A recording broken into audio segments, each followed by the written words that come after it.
En nuestro espacio de literatura, hoy nos acompaña Alejandro Mansilla. Él es escritor y tiene una frase que me encanta, que dice que escribir es una forma de salvación. ¿Cómo estás, Alejandro? Muy bien, Andrea, ¿cómo estás vos? Un gusto es que esté con nosotros aquí en Por Donde Pasa la Vida. Para mí es un placer. Contanos un poco, porque en realidad les quiero contar que él es guionista, director de cine, escritor, una currícula muy interesante siendo tan joven. Sí, siendo tan joven, bueno, empezamos desde pequeño. Empecé a los 7, 8 años. Tengo una anécdota que siempre recuerdo con mucho cariño, que vengo y le digo a mi madre que quería ser artista a los 7 años y ella se largó a llorar porque farandulizó la palabra artista y no le gustaba la idea. Pero lo mío era realmente un amor por el arte, tanto que me gustaba hojear libros con la historia de pintores o de escultores, ¿no?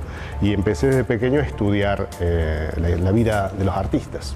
Qué lindo. Y yo leía que vos, sí, cuando pintabas, también aparte ibas escribiendo lo que ibas pintando como un cuento. Claro, hacía los dibujos y por ahí surgía alguna frase suelta. Esas frases con el tiempo se fueron convirtiendo en guiones, porque a los 17 años empecé con el grupo Lautrec a hacer videos en esa época, ¿no? Era un video con una cámara, una M9000, y la edición la hacíamos de videocasetera a videocasetera, pero cuando hay amor y pasión surgen todas las posibilidades, y aunque sean pocas esas posibilidades, uno puede crear, puede concretar el sueño. ¿Y cómo es esto de que empezás con la escritura, con la literatura?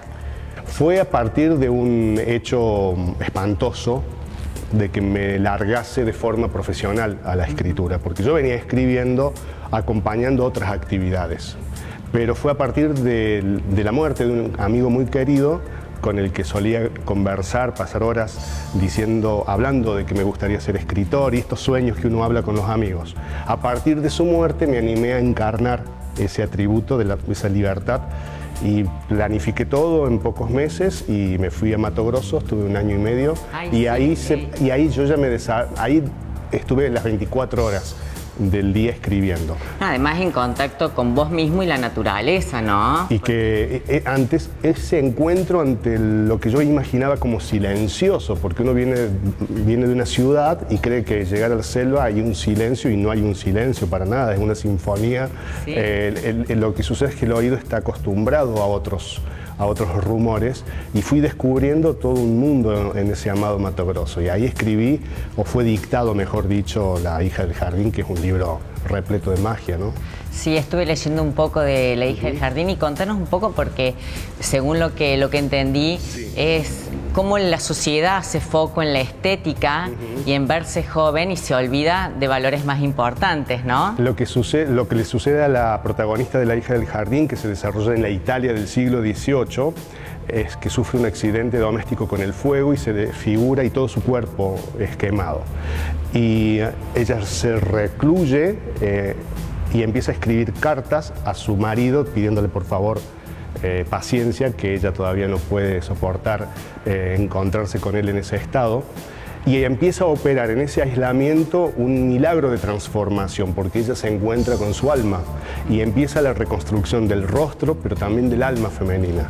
Es un libro, creo que todos mis libros son enfermantes y curativos al mismo tiempo, porque me gusta sumergir al lector en el dolor más absoluto y más cruel, más despiadado, pero también darle una fórmula de salvación, tratando de crear un discurso salvífico. Y es que en realidad la vida es así, ¿no? Vivimos un montón de situaciones, que somos víctimas de un montón de situaciones, pero si no tomamos el aprendizaje, nos pasamos yo creo que la vida es como una hechicera que te da fórmulas para curarte o para enfermarte. Es como uno usa esas fórmulas también, o el modo en que utiliza esas fórmulas mágicas. Este libro forma parte de una trilogía, ¿no es cierto? Exactamente. Contanos de las otras dos. Exactamente, es la primera parte de una trilogía que se llama Cuadernos para no morir. La primera parte es La hija del jardín, que bueno, eso es para hablar días y días, porque es un libro que quedó finalista en el premio Fernando Lara del Grupo Planeta en España en el 2013. Y la segunda parte es La palabra según Emilia.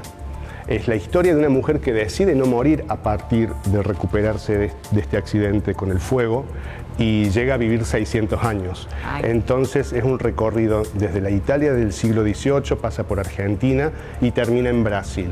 La tercera parte ya está terminada, pero no se puede decir el título todavía, por cábala, y es un homenaje a ese Brasil que me conmovió tanto en Mato Grosso. Yo escribo sobre lo que he vivido, me gusta probar el sabor de la tierra donde vivo, no me gusta googlear. Y todas las experiencias que viven mis personajes, trato de acompañarlos.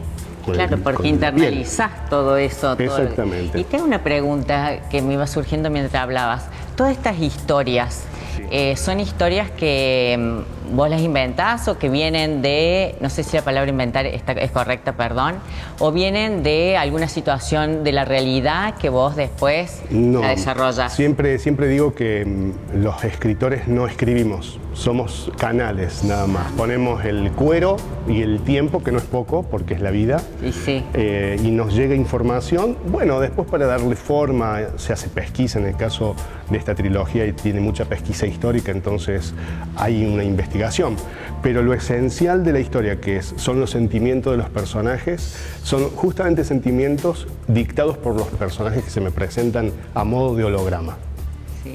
Y vos sabés que me encantó una frase que leí que decías que no vivías en la realidad, sino vivías en lo imposible. Y es como que hice una referencia con respecto a la vivencia en la selva.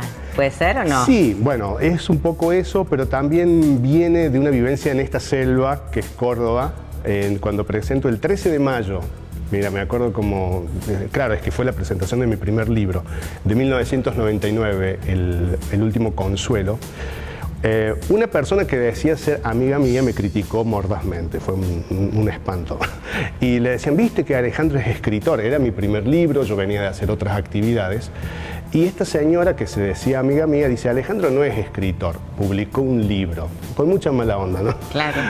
Pero Abelardo Castillo, un gran escritor, me salva y me dice, no hace falta publicar un libro para ser escritor. Lo que es necesario es vivir en lo imposible, así no publiques nunca un libro. Y ahí me salvó, ahí me salvó de la maldad, de la envidia que siempre está, ¿no? Y te dio un empuje. Y me dio un empuje. Y yo, desde que nací, recuerdo estar viviendo en lo imposible. Sí. Entonces soy un escritor por definición. Que se hayan publicado mis libros es un dato extra. Incluso yo no estoy apurado por seguir publicando, incluso no sé si seguiré escribiendo después de esta trilogía. Si no nacen los libros del corazón, no me expongo a esta entrega que es absoluta, porque un libro, la literatura es una señora que no te pide 4 horas por día, te pide 4, después 8, después 24 y después 30 horas por día, es mucho esfuerzo, y si no es así, no publico.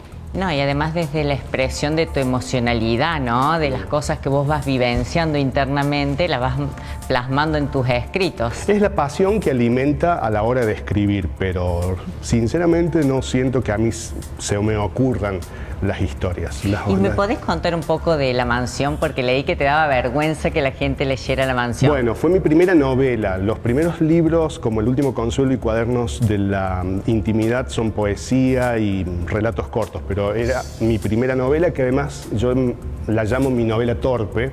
Es una novela muy dura, no hay concesiones con nadie, pero porque yo mientras la escribía no sabía que existía un lector, nunca me había recibido una devolución de un relato largo, de un relato como es la prosa de una novela. Entonces yo me animé a poner toda la carne sobre el asador y después me dio un poco de vergüenza porque era muy dura, yo la leía y no la reconocía, digo, yo escribí esto. Sin embargo, pasaron 5 años y empezaron lectoras de entre 70 y 75 años, señoras, que me daban devoluciones muy sentidas. Y dije, bueno, ahora me calmo, es un libro que tengo que proteger y cuidar y hablar bien como de La hija del jardín, pero yo lo tuve muchos años como menospreciándolo porque es una novela torpe, es duro, pero bueno, es mi primera novela, es mi primera hija literaria. Contame un poco del premio que has ganado con La hija del jardín. Magia pura porque sin tener un agente literario me presento en este concurso y me olvidé sinceramente, y a los 3 meses me llega de que era primer finalista en un premio muy prestigioso en España. Y a partir de ahí yo me doy cuenta de que tiene un valor también la literatura que hago. Entonces es un libro que me cambió la vida, a todo nivel, porque me vi en otro lugar, me ubicó en otro lugar. Y es un libro con mucha magia que el lector precisa un tiempo para recuperarse de ese encuentro con estos personajes que son maravillosos, como Tru, como Isabela, como Massimiliano Damasceno. Y es un libro para no morir, que es la primera parte de esta trilogía. Me encanta. Realmente, Alejandro, creo que te vamos a tener que volver a invitar porque hay tantas preguntas que quiero hacerte y es tan interesante lo que nos contás. No, yo soy el agradecido y voy a volver cuando ustedes me llamen. Un placer de que estés con nosotros. Muchas gracias, Alejandro. Gracias.